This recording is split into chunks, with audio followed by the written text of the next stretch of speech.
السلام عليكم وأهلا بكم. جمهورية إيطاليا ذات سيادة قوية وتعتبر من دول القارة الأوروبية، ورسميا الجمهورية الإيطالية هي دولة تقع جزئيا في جنوب أوروبا في شبه الجزيرة الإيطالية، وأيضا على أكبر جزيرتين في البحر الأبيض المتوسط صقلية وسردينيا. تشترك إيطاليا في الحدود الشمالية الألبية مع فرنسا وسويسرا والنمسا وسلوفينيا. أما عن اللغة الرسمية في إيطاليا فهي الإيطالية، إلى جانب بعض اللغات مثل الفرنسية والألمانية، ويبلغ عدد سكانها حوالي 60,461,000 ألف نسمة. قوة جواز السفر الإيطالي: يحتل جواز السفر الإيطالي حاليا المرتبة الرابعة وفقا لمؤشر جايد لترتيب جوازات السفر، ويتيح جواز سفر إيطاليا لحامليه إمكانية السفر بدون تأشيرة إلى 193 وجهة سفر حول العالم. الهجرة إلى إيطاليا عن طريق العمل: هذه الطريقة هي من أكثر الطرق المفضلة لدى العديد من المهاجرين الذين يرغبون بتقديم طلب الهجرة واللجوء إلى إيطاليا.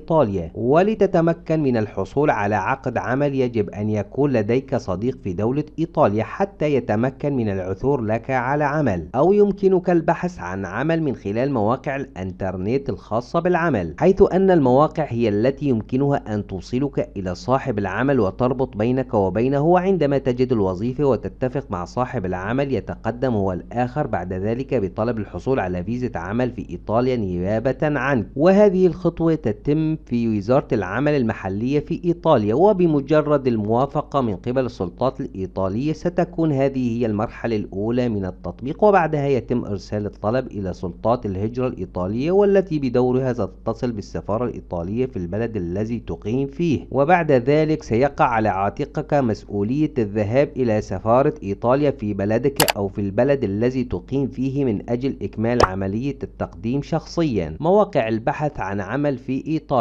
موقع جوبز إن ميلان، موقع جوب إن روما، موقع جو إبرود، موقع ليرن فور جود. الهجرة إلى إيطاليا عن طريق الدراسة: فيزا الدراسة في إيطاليا هي فيزا تمكنك من الدراسة في هذه الدولة، ويتم منحها للأجانب الذين يعتزمون على حضور الدورات الجامعية أو الدورات الدراسية أو التدريب المهني في المعاهد المعترف بها. كما يتم منح هذه الفيزا للأجانب المدعوين للقيام بأنشطة ثقافية أو علمية أو للقيام بالبحوث. وفي حال أراد الطالب الدراسة في إيطاليا فسيكون عليه التقدم بطلب للحصول على فيزا الدراسة في إيطاليا من السفارة أو القنصلية الإيطالية في البلد المقيم فيها، ويتم إصدار التأشيرة في غضون 3 أشهر، ويتم منح مدة الإقامة بمدة تعادل المدة المقررة في الدورات الدراسية في إيطاليا، ولكن على أي حال لا تتجاوز مدة الإقامة سنة واحدة، وهي قابلة للتجديد بالنسبة لمن لديهم دورات تتخطى السنة أو السنتين. الهجرة إلى إيطاليا عن طريق الزواج: هناك العديد من الطرق التي تتيح لك فرصة التعرف على مواطن أو مواطنة إيطالية بهدف الزواج، ولكن هناك بعض الشروط التي يجب عليك الالتزام بها وإلا لن يتم الزواج. أولا، يجب أن يكون عمرك أو عمر الشريك يتجاوز سن 18 عام. ثانيا، الزواج بالتراضي، وهو أن يكون الزواج بدون إجبار الأهل وفق العادات والتقاليد الدينية والقبلية. وبعد إتمام شروط الزواج سيقع على عاتق الزوجين مسؤولية استمرار الزواج بإيطاليا، فبدون استمرار الزواج لا يمكن للشريك غير الإيطالي الحصول على الجنسية الإيطالية، وبإمكانك التقديم بطلب الحصول على الجنسية بعد مرور عامين لك ولزوجتك داخل الأراضي الإيطالية. الهجرة إلى إيطاليا عن طريق الأمم المتحدة: الأمم المتحدة هي الجهة الرئيسية التي يمكن للاجئين مسجلين فيها بشكل نظامي الحصول على برنامج إعادة التوطين الذي يعرف أيضا بالسفر أو اللجوء أو الهجرة للخارج، فمن خلالها يمكن لأي شخص أن يتم توطينه في إيطاليا عن طريق المفوضية السامية في البلد التي يقيم فيها ضمن حصة إيطاليا الدولية من اللاجئين، لأن المفوضية هي من تختار الأشخاص الذين سيسافرون من ضمن قائمة اللاجئين الموجودين في سجلاتها. ميزات اللجوء في إيطاليا: ميزات اللجوء في إيطاليا قد لا تكون مثل ميزات اللجوء في بعض الدول الأوروبية الأوروبية الأخرى مثل السويد أو ألمانيا، لكن في الغالب لا تعتبر إيطاليا من أسوأ دول اللجوء في أوروبا، رغم أنها دولة غير مفضلة لبقاء اللاجئين، لأن اللاجئين يبحثون عن الدول التي تتميز برواتب مرتفعة، وهذا الأمر يلفت انتباه اللاجئين عن عيوب تلك الدول. الإقامة الدائمة في إيطاليا بعد 5 سنوات. إذا حصلت على اللجوء الإنساني في إيطاليا سيكون أمامك 5 سنوات لتتمكن من الحصول على الإقامة الإيطالية الدائمة. عدم الترحيل من إيطاليا. إذا تمكنت من الحصول على اللجوء الإنساني بعد قبول طلبك فأنت غير مضطر للعودة إلى بلدك الأم مرة أخرى. بعد الحصول على اللجوء في إيطاليا لن تقوم الحكومة بإعادة اللاجئين إلى بلادهم إذا استقرت أو انتهت الحروب فيها. لم الشمل في إيطاليا. إذا حصلت على اللجوء في دولة إيطاليا فسيصبح بإمكانك التقديم على طلب لم شمل عائلتك حتى تتمكنوا من العيش سويا، ويقتصر لم الشمل على الزوجة والزوج والأطفال القُصَّر الذين لم يتجاوزوا سن 18. المساعدات التي تقدمها إيطاليا للاجئين. رواتب اللجوء في إيطاليا أو مساعدات اللجوء في إيطاليا يمكنك كلاجئ الاستفادة منها حتى تندمج في إيطاليا، وبالرغم من أن المساعدات ضعيفة مقارنة بالدول الأوروبية الأخرى إلا أن تكلفة الحياة في إيطاليا معقولة جدا، ويجب عليك أن تبحث بنفسك عن العمل المناسب لك. ولكن بالنهاية إيطاليا هي بوابة من بوابات أوروبا. تكلفة المعيشة في إيطاليا. من المهم معرفة تكاليف وظروف المعيشة في إيطاليا قبل الذهاب والعيش فيها. معظم المدن الإيطالية تكون رخيصة من حيث تكلفة المعيشة مقارنة بين العديد من الدول الأوروبية الأخرى، ومتوسط تكاليف المعيشة لعائلة مع أطفال بمدينة روما تحديدا حوالي 1500 يورو شهريا، لكن بالطبع تختلف هذه القيمة من عائلة إلى أخرى ومن مدينة إلى أخرى. رواتب اللاجئين في إيطاليا. الرواتب المقدمة للاجئين في إيطاليا لا تعد رواتب شهرية كبيرة مثل الرواتب المتعارف عليها في بقية الدول الأوروبية الأخرى، ولكن يمكنك وصفها بمساعدة مالية محدودة. راتب الشخص البالغ بمفرده 216 يورو شهريا. راتب الطفل الذي يتجاوز عمر 18 عام حوالي 131 إلى 194 يورو شهريا. راتب الطفل الذي لم يتجاوز عمر 18 عام حوالي 100 إلى 150 يورو شهريا. ولكن هناك الكثير من المنظمات التي تقدم المساعدات للاجئين في دولة إيطاليا. هذا هو كل شيء بالفيديو. لمعلومات